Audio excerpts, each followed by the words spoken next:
اعوذ باللہ من الشیطان الرجیم بسم اللہ الرحمن الرحیم الذین ينفقون فی السراء والضراء والکاظمین الغیظ والعافین عن الناس واللہ یحب المحسنین۔ یہ سورہ آل عمران آیت نمبر 134 ہے۔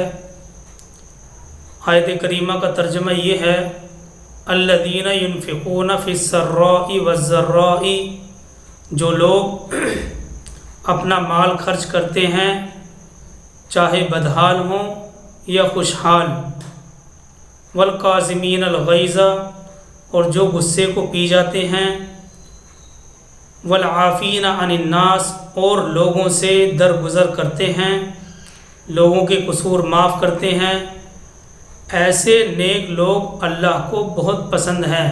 واللہ یحب المحسنین، ایسے لوگ اللہ کو بہت پسند ہیں۔ جو لوگ اپنا مال خرچ کرتے ہیں چاہے بدحال ہوں یا خوشحال ہوں، جو غصے کو پی جاتے ہیں اور دوسرے لوگوں کے قصور معاف کر دیتے ہیں، ایسے نیک لوگ اللہ کو بہت پسند ہیں۔ اس سے پہلی آیت میں جنت کا نقشہ کھینچا گیا تھا اور جنت کی طرف رغبت دلائی گئی تھی، اور اس آیت کے اندر اللہ تبارک و تعالی جنت میں جنتی لوگوں کے اوصاف کو بیان فرما رہے ہیں کہ جو لوگ جنتی ہوتے ہیں ان کے اوصاف یہ ہوتے ہیں۔ دیکھیے یہاں بھی غور کرنا چاہیے کہ سود کے مقابلے میں انفاق فی سبیل اللہ کا ذکر کیا گیا ہے۔ یہاں یہ بات یاد رکھنی چاہیے کہ سود کے مقابلے میں یہاں بھی انفاق فی سبیل اللہ کا ذکر ہوا ہے۔ یعنی یہ لوگ ایسے ہیں کوئی امر ان کو اللہ کی اطاعت سے روک نہیں سکتا۔ اللہ کی مخلوق پر ایسے لوگ احسان کا معاملہ کرتے ہیں، اور یہ لوگ غصے کو پی جایا کرتے ہیں اور لوگوں کی برائی سے درگزر کرتے ہیں۔ اصل میں یہ اہل جنت کے اوصاف کا تذکرہ کیا جا رہا ہے۔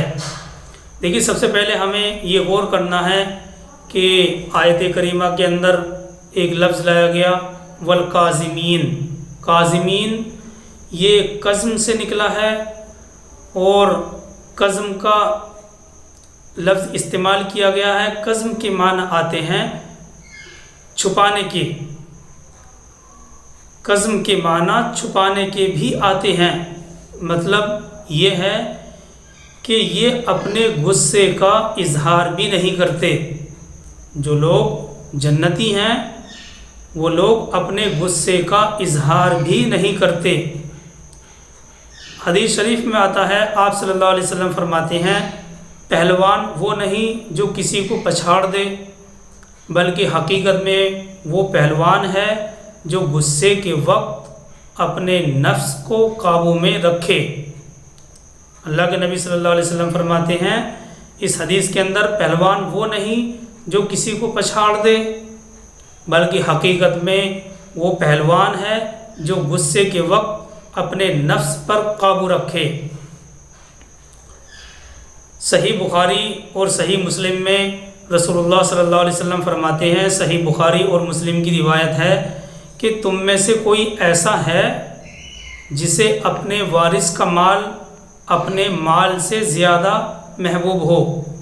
سرکار دو عالم صلی اللہ علیہ وسلم صحابہ اکرام سے عرض کرتے ہیں کیا تم میں سے کوئی ایسا شخص ہے جسے اپنے وارث کا مال اپنے مال سے زیادہ محبوب ہو، اپنے مال سے زیادہ پسند ہو؟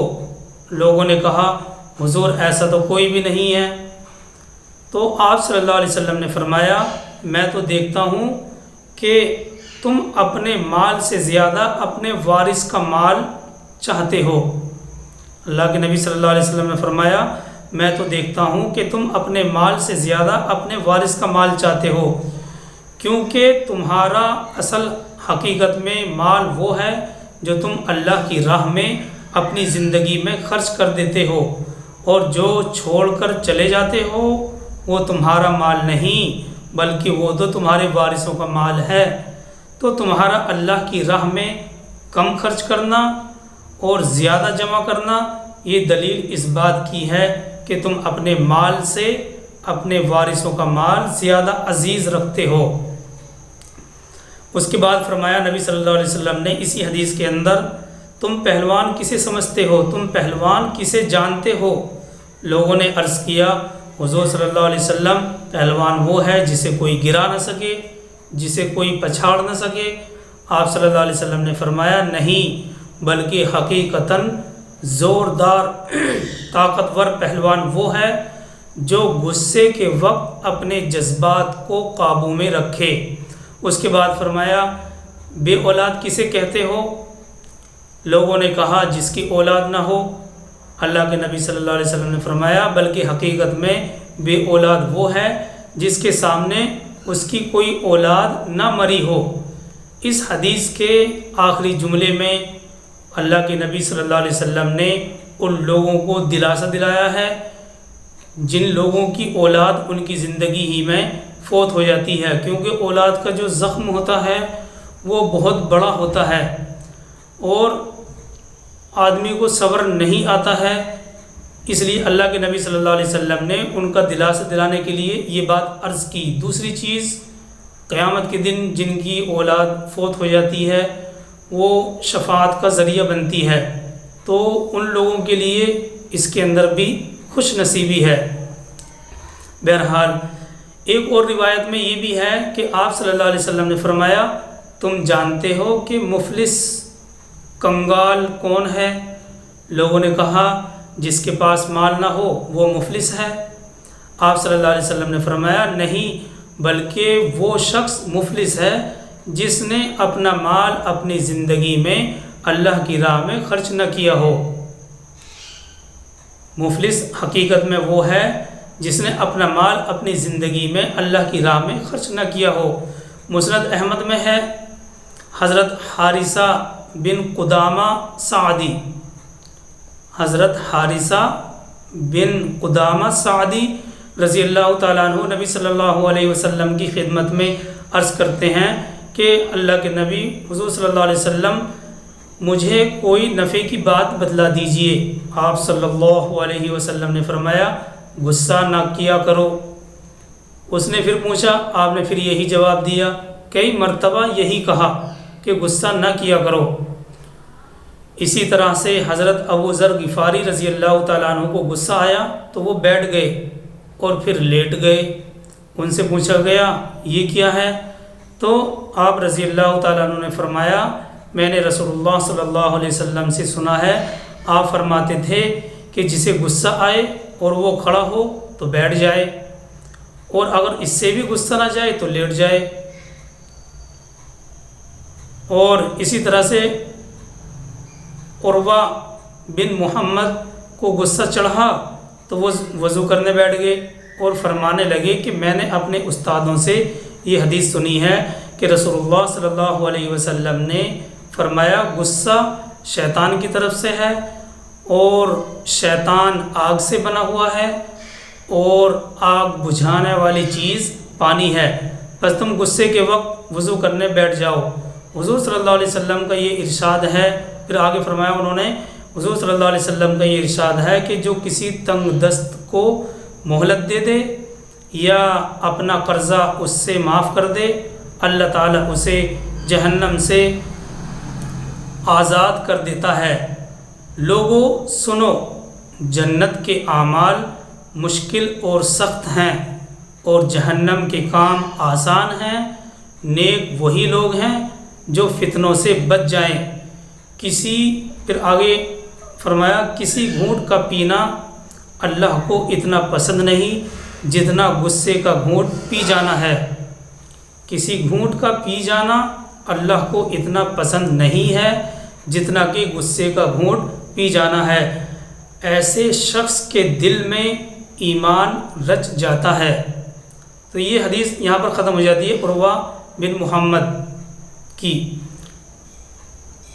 اور ابو داؤد میں ہے حضور صلی اللہ علیہ وسلم فرماتے ہیں جو شخص دیکھیے یہ ہے کہ جو شخص اپنا غصہ اتارنے کی طاقت رکھتے ہوئے پھر بھی ضبط کر لے، اللہ تعالیٰ اس کا دل امن اور امان سے بھر دیتا ہے۔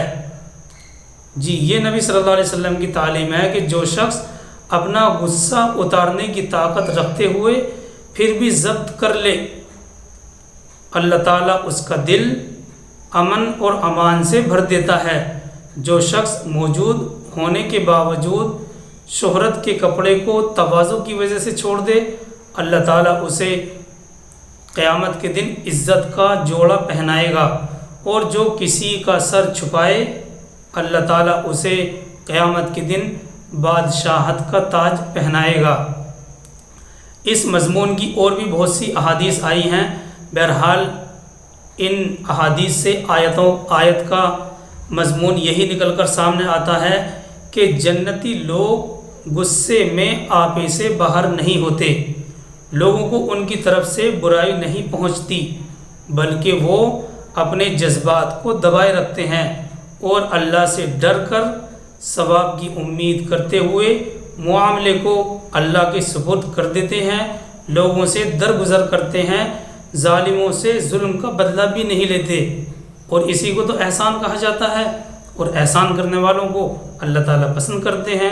یہی چیز اس آیت کے اندر بیان کی گئی ہے۔ سورہ آل عمران آیت نمبر 134 اللہ تعالیٰ فرماتے ہیں الذین ينفقون فی السراء والضراء والکاظمین الغیظ والعافین عن الناس واللہ یحب المحسنین۔ جو لوگ خرچ کرتے ہیں چاہے بدحال ہوں یا خوشحال ہوں، جو اپنے مال کو خرچ کرتے ہیں بدحالی میں بھی اور خوشحالی میں بھی، جو غصے کو پی جانے والے ہیں اور دوسرے لوگوں کے قصور معاف کر دیتے ہیں، ایسے نیک لوگوں کو اللہ تعالیٰ بہت پسند فرماتے ہیں، ایسے لوگ اللہ کو بہت پسند ہیں۔ دیکھیے اس آیت کریمہ کے اندر غصے کو پی جانے کی فضیلت معلوم ہوتی ہے۔ اصل میں غصہ ایک نفسیاتی تبدیلی کا نام ہے، غصہ ایک نفسیاتی تبدیلی کا نام ہے، جس سے دل کے خون میں جوش آ جاتا ہے، جس کی وجہ سے دل کے خون میں جوش آ جاتا ہے اور کسی شخص سے انتقام لینے کی خواہش اور اسے نقصان پہنچانے کا ارادہ پیدا ہوتا ہے تاکہ سینہ ٹھنڈا ہو سکے۔ غصے کے ساتھ بعض اوقات رونا بھی آتا ہے اور چہرہ متغیر ہو کر سرخ ہو جاتا ہے۔ دیکھیے غصہ اللہ کی جانب سے ایک اچھی صفت ہے جبکہ اس کا استعمال صحیح طور پر کیا جائے۔ غصہ بھی ایک اللہ کی جانب سے اچھی صفت ہے جبکہ اس کا استعمال صحیح طور پر کیا جائے۔ اگر غصہ نہ ہو تو انسان اچھے برے کی تمیز ہی کھو دے، تو یہ بھی اللہ کی جانب سے ایک اچھی صفت ہے جبکہ اس کا استعمال صحیح طور پر کیا جائے۔ اگر انسان کو غصہ ہی نہ آئے تو وہ انسان نہیں، کیونکہ اس کے اندر اچھے برے کی تمیز نہیں ہے۔ یہی وجہ ہے کہ محققین نے غصے کی دو قسمیں کی ہیں۔ ایک غصہ ہوتا ہے قابل تعریف غصہ، قابل تعریف غضب۔ دوسری قسم قابل مذمت غصہ، قابل مذمت غضب۔ قابل تعریف غصہ وہ ہوتا ہے جو اللہ کی حرمات کو توڑنے پر آتا ہے، جیسے کسی ایسے شخص کو دیکھ کر غصہ آنا جو کوئی گناہ کر رہا ہو، یہ ہے قابل تعریف غصہ۔ قابل تعریف غصہ وہ ہے جو اللہ کی حرمات کو توڑنے پر آتا ہے، جیسے کسی ایسے شخص کو دیکھ کر غصہ آنا جو کوئی گناہ کر رہا ہو۔ نمبر 2 قابل مذمت غضب۔ قابل مذمت غصہ یعنی وہ غصہ جو مذمت کیے جانے کے قابل ہے، یعنی وہ غصہ جو دنیا کی خاطر ہو اور خود کو فائدہ پہنچانے کی خاطر ہو، دوسرے سے انتقام لینے کی خاطر ہو، چاہے دوسرے کا نقصان ہو جائے۔ یہاں پر یہ بات بھی یاد رکھنی چاہیے کہ غصے کی یہ دوسری قسم صرف مخلوقات کے ساتھ خاص ہے، اور اللہ کا غضب اور غصہ مخلوقات کے غصے کی طرح ہرگز نہیں ہے۔ وہ اللہ تبارک اللہ کی ذات تو قدرت رکھنے کے باوجود بھی درگزر سے کام لیتی ہے، اور پھر دنیا ایک دارالامتحان ہے۔ یہاں پر ایسا نہیں ہوتا کہ کوئی گناہ کرے اور فوراً اللہ کی جانب سے اس کی پکڑ آ جائے۔ اس کے لیے اللہ تعالیٰ نے ایک جگہ رکھی ہے، اور وہ ہے آخرت۔ بہرحال وہ مضمون دوسرا ہے۔ تو یہ دوسری جو قسم ہے قابل مذمت، یعنی ایسا غصہ جس پر جو قابل مذمت ہے، جس کی مذمت کی جا سکتی ہے، وہ ہے جو صرف دنیا کی خاطر ہو اور خود کا فائدہ ہو، دوسرے سے انتقام لینے کی خاطر ہو۔ اور یہ بات بھی یاد رکھنی چاہیے کہ یہ غصے کی دوسری قسم صرف مخلوقات کے ساتھ خاص ہے۔ دیکھیے ایک انگریز رائٹر ہے، اس نے یہ لکھا ہے کہ جو اللہ کے نبی محمد صاحب ہیں، وہ اپنے ماتحت کو، اپنے غلام کو 70 بار معاف کرنے کی جو تعلیم دیتے ہیں، وہ صرف غلام کو بچانے کے لیے ہی نہیں دیتے ہیں، بلکہ وہ بہت ساری بیماریوں سے، بہت سارے خرافات سے وہ انسان کو بچانا چاہتے ہیں۔ تو معاف کرنا اور درگزر کرنا یہ بہت اسلام میں بہت اہمیت رکھتی ہے یہ چیزیں۔ اور غضب اور غصے کی مختصر تعریف ہم ایسے بھی کر سکتے ہیں۔ غضب، غصہ یعنی سخت ناراضگی۔ غصہ ہوتا ہے سخت ناراضگی کا اظہار۔ اصل میں یہ رضا کی ضد ہے، رضامندی کا اپوزٹ ہے۔ غضب کا حقیقی معنی طاقت اور مضبوطی ہے۔ انسان کے اعتبار سے غضب سے مراد وہ تبدیلی ہے جو دل کے خون کے جوش مارنے سے انتقام کی طلب کے وقت پیدا ہوتی ہے۔ دوسری چیز اس آیت کے اندر جو بیان ہوئی ہے وہ لوگوں سے والعافین عن الناس، لوگوں سے درگزر کرنا ہے۔ حدیث شریف کے اندر آتا ہے کہ سرکار دو عالم صلی اللہ علیہ وسلم فرماتے ہیں 3 باتوں پر میں قسم کھاتا ہوں۔ اللہ کے نبی صلی اللہ علیہ وسلم نے فرمایا کہ 3 باتوں پر میں قسم کھاتا ہوں۔ ایک تو یہ کہ صدقے سے مال نہیں گھٹتا، دوسرے یہ کہ عفو اور درگزر کرنے سے انسان کی عزت بڑھتی ہے، عزت گھٹتی نہیں ہے، اور تیسرے یہ کہ تواضع اور عاجزی کرنے والے کو اللہ تعالی بلند مرتبہ عطا کرتا ہے۔ آدمی کو گھمنڈی نہیں ہونا چاہیے۔ تواضع، اسلام نے تواضع کو اہمیت دی ہے۔ تو اللہ کے نبی صلی اللہ علیہ وسلم اس حدیث میں فرماتے ہیں کہ 3 باتوں پر میں قسم کھا کر کہہ سکتا ہوں۔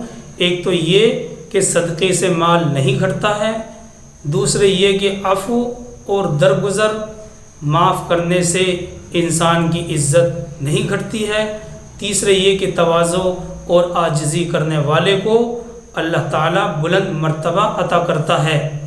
اور ایک حدیث میں حضرت ابو ہریرہ رضی اللہ تعالیٰ عنہ فرماتے ہیں کہ ہم نے ایک مرتبہ رسول اللہ صلی اللہ علیہ وسلم سے عرض کیا، یا رسول اللہ، جب ہم آپ کو دیکھتے ہیں تو ہمارے دلوں میں رقت پیدا ہو جاتی ہے، دل نرم ہو جاتے ہیں، اور ہمارے اوپر ایک کیفیت طاری ہو جاتی ہے، لیکن جب ہم آپ کے پاس سے چلے جاتے ہیں تو وہ حالت باقی نہیں رہتی، عورتوں اور بچوں میں پھنس جاتے ہیں، گھر بار کے دھندوں میں لگ جاتے ہیں۔ آپ صلی اللہ علیہ وسلم نے فرمایا اگر تمہاری حالت اگر تمہاری حالت ہر وقت یہی رہے تو پھر فرشتے تم سے مصافحہ کریں اور تمہاری ملاقات کو تمہارے گھر پر آئیں۔ سنو، پھر اللہ کے نبی صلی اللہ علیہ وسلم نے فرمایا سنو، اگر تم گناہ نہ کرو تو اللہ تمہیں یہاں سے ہٹا دے گا اور ایسی قوم کو لے کر آئے گا جو گناہ کر کے بخشش طلب کرے گی اور اللہ تعالیٰ انہیں بخش دے گا۔ اس سے معلوم ہوتا ہے کہ انسان کے مادے میں ہی گناہ رکھا ہوا ہے، لیکن گناہ پر اصرار اور اڑے رہنا یہ اللہ کی ناراضگی کا سبب ہے۔ اگر گناہ ہو جائے تو اس کے لیے توبہ اور استغفار ہے، فوراً توبہ اور استغفار کریں اور آئندہ نہ کرنے کا عزم اور پختہ ارادہ کریں۔ دیکھیے صحیح مسلم کی ایک روایت ہے، وہ روایت بیان کر کے بات ختم کریں گے۔ حضرت عمر رضی اللہ تعالیٰ عنہ، عمر بن خطاب رضی اللہ تعالیٰ عنہ فرماتے ہیں کہ جس شخص سے کوئی گناہ سرزد ہو جائے اس کو چاہیے کہ وہ اچھی طرح سے وضو کرے اور پھر 2 رکعت صلاۃ التوبہ پڑھے، اور جو شخص کامل طرح سے وضو کرے اور اس کے بعد حدیث کے الفاظ ہیں اشہد اللہ الہ الا اللہ وحدہ لا شریک لہ واشہد ان محمدً عبدہ ورسولہ، یہ پڑھ لے تو پھر اللہ تبارک و تعالیٰ اس کے لیے جنت کے 8 دروازے کھول دیتے ہیں، وہ جس سے چاہے جنت میں داخل ہو سکتا ہے۔